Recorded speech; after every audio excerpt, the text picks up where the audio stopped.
Good evening friends. இந்த ஆடியோவில் ஒரு 2-3 பேர் கேட்டிருக்காங்க, ஸ்ட்ராடல்னால் என்ன, அதை கொஞ்சம் எக்ஸ்பிளைன் பண்ணுங்கள் சார். இந்த ஸ்ட்ராடல் எப்போல்லாம் எடுக்கலாம், எந்த மாதிரி டைமில் எடுக்கலாம் அப்படின்னு கேட்டிருக்காங்க. இது ஆக்சுவலி இது ஸ்ட்ராடல்லாம் எப்போ எடுக்கணும்னா அதை பற்றி நம்ம கண்டினியூஸாக பேசலாம். ஸ்ட்ராடல்னால் என்னன்னா, ஒரு ஆப்ஷன் பையர் எப்படி ஸ்ட்ராடல் பண்ணோன்னா, இந்த கால் ஆப்ஷன் புட் ஆப்ஷன் ரெண்டுத்தையும் வாங்கிக்கணும். அதில் வெரி குட்டு ஸ்ட்ராட்டஜி என்னென்னா, எக்ஸ்பைரி டைமில் பண்ணணும். இன்றைக்கி மந்த்லி எக்ஸ்பைரி. இன்றைக்கி ஸ்ட்ராடல் 2 மணிக்கு மேலே யாராவது பண்ணியிருந்தா மார்க்கெட் ஒன் சைடு டவுன் சைட்லேயே இறங்குச்சு, சரியான லாபம் கிடச்சிருக்கும். இதுதான் ஸ்ட்ராடல். நீங்கள் மார்க்கெட்டில் ஒரு கால் ஆப்ஷனையும் வாங்கிப்பீங்க, ஒரு புட் ஆப்ஷனையும் வாங்கிப்பீங்க ஒரே ஸ்ட்ரைக்கில். அந்த மாதிரி பண்ணால் அதுக்கு ஸ்ட்ராடல்னு பேர். இப்போது இன்றைக்கி உதாரணமே எடுத்துங்க. இன்றைக்கி மந்த்லி எக்ஸ்பைரி நிஃப்டி 50. இன்றைக்கி மார்க்கெட்டு ஒரு 2 மணி வரையும் மார்க்கெட் நார்மலாக தான் இருந்தது. மார்க்கெட் ப்ளஸ்லேயே இருந்தது, 55 பாயிண்ட் 60 பாயிண்ட் ப்ளஸில் இருந்தது. ஆனால் 2 மணிக்கு மேலே மார்க்கெட் இறங்கும் அப்படின்ற சில பேருக்கு இறங்குன்றது தெரியும். ஆனால் 2:15 இறங்குன்னு யாருக்கும் தெரிஞ்சிருக்காது. 3 மணிக்கு இறங்கும் அப்படின்னு தெரிஞ்சிருக்கும். அந்த இடத்துல நம்ம இந்த ஸ்ட்ராடல் பண்ணணும்.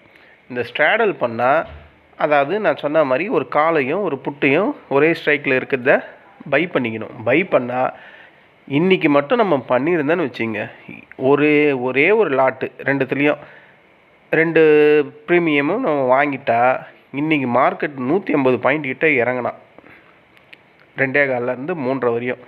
அப்போ 150 பாயிண்ட்டுக்கிட்ட எப்படியும் ஒரு 100 பாயிண்ட்டாவது வந்திருக்கும், இல்லை அட்லீஸ்ட் ஒரு 80 பாயிண்ட்டாவது வந்திருக்கும் நீங்கள் ஸ்ட்ராடல் பண்ணியிருந்தால் புட் சைடில். அப்போது 80 × 75 எவ்வளோ வரும்னு பார்த்துங்க. அவ்வளோ ப்ராஃபிட் வந்திருக்கும்.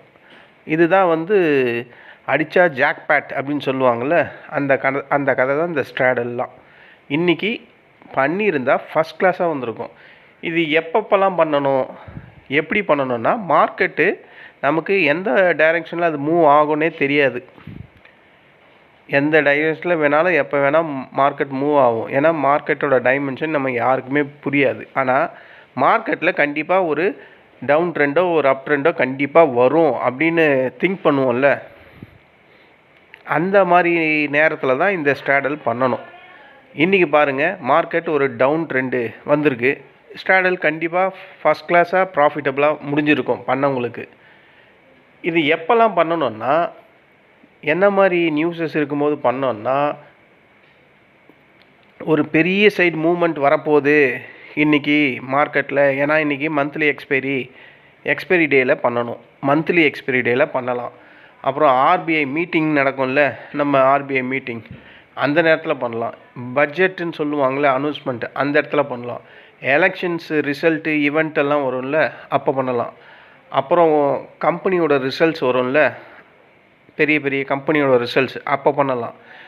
ஃபாரின் இன்ஸ்டிடியூஷனோட இந்த நம்ம இதில் ஆர்பிஐ பாலிசி மாதிரி அங்கே ஃபெட் மீட்டிங்கெல்லாம் இருக்குல்ல, அங்கே இருக்கும்போது பண்ணலாம். ஸோ இந்த மாதிரி நம்ம இந்த மாதிரி ஈவெண்ட்டெல்லாம் வரும்போது நம்ம இந்த ப்ராசஸ் பண்ணலாம், ஸ்ட்ராடல் ப்ராசஸ்ஸு. இது நல்லா கன்ஃபார்மாக தெரியணும். மார்க்கெட் ஒரு சைடு மேலே போகும், இல்லை ஒரு சைடு கீழே வரும் அப்படின்னு தெரிஞ்சால் மட்டும்தான் இந்த ஸ்ட்ராடல் பண்ணணும். சப்போஸ் மார்க்கெட்டு ஒரு சைடு வேலியோ இல்லை ஒரு ரேஞ்ச் பவுண்ட்லேயோ இருந்ததுன்னா உங்களுக்கு 2 பக்கமும் ப்ரீமியம் அடி வாங்கும். புரியுதுங்களா? அப்போது சைடு வேலையும் ரேஞ்ச் பவுண்ட்லேயும் பண்ணவே கூடாது. பண்ணிங்கன்னா 2 பக்கமும் உங்களுக்கு ப்ரீமியம் லாஸ் ஆகிடும். இதுதான் இந்த ஸ்ட்ராடலில் இருக்கக்கூடிய ஒரு பேட் நியூஸு, நெகட்டிவ் பாயிண்ட்டு.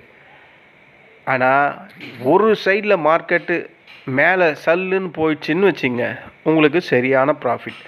உதாரணமே இன்றைக்கி அதுதான். இன்றைக்கி மந்த்லி எக்ஸ்பைரி உதாரணமே அதுதான்.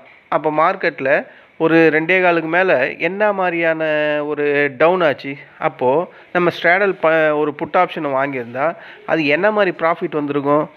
அதுக்கு உங்களுக்கு எக்ஸாம்பிள் வேணும்னா, 2 மணிக்கு போய் மார்க்கெட்டு 2 மணியில் என்ன ஸ்ட்ரைக்கில் ட்ரேட் ஆகிட்டு இருந்தது அந்த வேல்யூவை பாருங்கள். கால் சைட்லேயும் புட் சைட்லேயும் அது ரெண்டுத்தையும் ஆட் பண்ணுங்கள், எவ்வளோ வருதுன்னு பாருங்கள். கடைசியில் 3:30 மணிக்கு அதை க்ளோஸ் ஆகும்போது அது ரெண்டுத்தோட ப்ரீமியம் நீங்கள் வாங்கின விலையை விட எவ்வளோ இருக்குதுன்னு பாருங்கள். அதுதான் உங்களோட ப்ராஃபிட். விற்கிற அளவுக்கு இன்றைக்கி ப்ராஃபிட் வந்திருக்கும். ஸோ இந்த மாதிரி நேரத்துலலாம் நம்ம ஸ்ட்ராடல் பண்ணலாம். அது எப்படி லாபம் தரும் அதுதான் நான் சொன்னேன். ஒரு பக்கம் ஒரு பெரிய மூமெண்ட் இருக்கணும். அந்த மூமெண்ட் வந்து ஒன்று டவுன் சைட்லேயோ இல்லை அப் சைட்லேயோ இருக்கணும். அப்படி இருந்தால் மட்டும்தான் அது ஸ்ட்ராடல் வந்து ப்ராஃபிட் கொடுக்கும். சைட்வேலையோ இல்லை ரேஞ்ச் பவுண்ட்லேயோ இருந்தால் கண்டிப்பாக 2 பக்கமும் லாஸ் ஆகும். புட் சைட்லேயும் லாஸ் ஆகும், கால் சைட்லேயும் லாஸ் ஆகும்.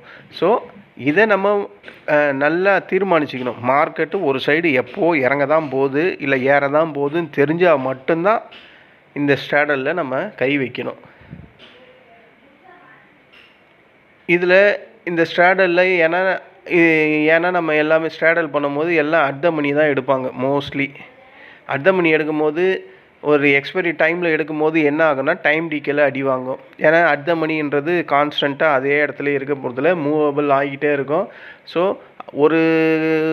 ஒரு டைம் ஃப்ரேமில் வந்து அட் த மணி வந்து இந்த மணியாக கூட மாறலாம், அவுட் ஆஃப் த மணியாக கூட மாறலாம். ஏன்னா மார்க்கெட் ரேஞ்சஸ் மாறிக்கிட்டே இருக்கும்போது அது வந்து சைமல்டேனியஸாக அதுவும் மாறிக்கிட்டே இருக்கும்.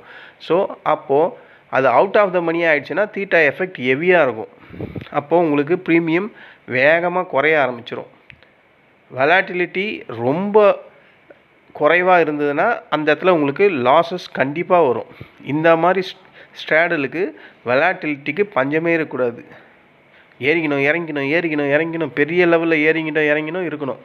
அப்படி இருந்தால் மட்டும்தான் நமக்கு ப்ராஃபிட் வரும், இல்லைன்னா லாஸஸ் தான் வரும். இதுக்கு ஒரு சின்ன எக்ஸாம்பிள், இது எக்ஸாம்பிள்லாம் வேணாம், உங்களுக்கே புரியும். ஒன்றும் இல்லை. இப்போது ஒரு பேங்க் நிஃப்டி வந்து 47,000 ட்ரேட் ஆகுது. 47,000 இருக்கிற பேங்க் நிஃப்டி ஸ்ட்ரைக்குக்கு கால் வாங்குகிற ப்ரீமியம் 200 ரூபா, புட்டோட ப்ரீமியம் வந்து 250 ரூபா. இது சேர்த்து நம்ம வாங்க போகிறோம். அப்போ 450 ரூபா ஆகும். இந்த 450 ரூபா ப்ரீமியம் வந்து மார்க்கெட் ஒரு பெரிய மூவ் கொடுக்குது. கால் சைட்லேயோ இல்லை புட் சைட்லேயோ கொடுக்கும்போது நம்ம இந்த ப்ரீமியம் 450 ரூபா, இதுக்கு மேலே 600, 700, 800 அப்படின்னு ப்ரீமியம் போச்சுன்னா நமக்கு லாபம். 450க்கு கீழே போச்சுன்னா நமக்கு நஷ்டம். வாங்கின ப்ரீமியம் விட கீழே போச்சுன்னா அது நஷ்டமாயிடும். ஏன்னா ரெண்டுமே கூட்டினா 450 வரும். 450 விட அதிகமாக வந்தால் நமக்கு லாபம். 450 ப்ரீமியம் விட கம்மியாக போச்சுன்னா நமக்கு நஷ்டம். அப்போது மார்க்கெட்டு கண்டிப்பாக ஏதாவது ஒரு சைடு டைரெக்ஷனில் பெரிய லெவலில் மூமெண்ட் கொடுக்கணும். இதை கண்டிப்பாக தெரிஞ்சுங்க. ஸ்ட்ராடலில் ரொம்ப பேர் தெரியாமையே எடுத்துருவாங்க, 2 பக்கமும் லாஸஸில் மாட்டிப்பாங்க. ஏற்கனவே ஒரு லாஸே நம்மளால் ஜீர்ணிக்க முடியாது, அதில் இன்னொரு பக்கமும் இன்னொரு லாஸும் வருதுன்னா இன்னும் பெரிய பிரச்சனையாகிடும். ஸோ இந்த மூவ் எல்லாம் தெரிஞ்சால் கன்ஃபார்மாக இதை எடுக்கலாம். அதுதான் இந்த ஸ்ட்ராடலோட ஒரு பெக்யூலியரான ஒரு விஷயம். ஆனால் இன்றைக்கி மாதிரி ஸ்ட்ராடல் நம்ம பண்ணியிருந்தால் இன்றைக்கி மாதிரி சரியான ப்ராஃபிட் கண்டிப்பாக கிடைக்கும். இந்த மாதிரி ப்ராஃபிட்டை கண்டிப்பாக நம்மளால் நார்மல் இன்ட்ராடேலலாம் பண்ணவே முடியாது. இதுதான் ஒரு 2-3 பேர் நீங்கள் ஸ்ட்ராடல் பற்றி கேட்டதுக்கான விளக்கம். இது உங்களுக்கு கண்டிப்பாக புரிஞ்சிருக்கும்னு நம்புகிறேன். நன்றி, வணக்கம்.